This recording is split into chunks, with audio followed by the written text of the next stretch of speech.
మేడ్చల్ మండలం పూడూరు గ్రామంలో కూరగాయలు పండ్లు ప్రాసెసింగ్ యూనిట్ భవనాన్ని ఎమ్మెల్యే మల్లారెడ్డి ప్రారంభించారు.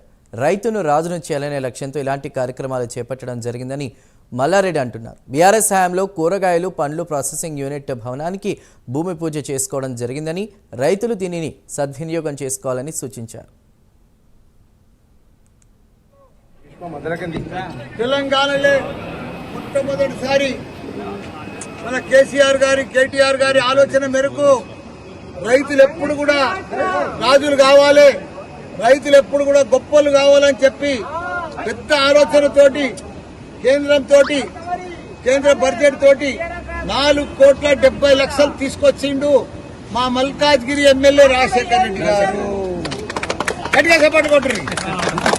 4,70,00,000 ఈ రోజు ఫుడ్ ప్రాసెస్ యూనిట్. ఇది ఫుడ్ అంటే 14 గ్రామాలు మేడ్చల్ ఉన్నాయి. దీని చుట్టుముట్టు మా ప్యాక్ చైర్మన్ గాని, ప్యాక్ డైరెక్టర్లు గాని వీళ్ళందరి సహకారంతో ఇవాళ మంచిగా నిర్మించుకున్నాము, ఎక్విప్మెంట్ తెచ్చుకున్నాము.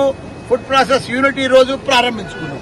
దీంట్లో ఏంటంటే రైతులంతా కూడా మనం అంతా హైదరాబాద్, మల్కాజ్గిరి, మేడ్చల్ రైతులంతా కూడా సిటీకి దగ్గర ఉన్నాము.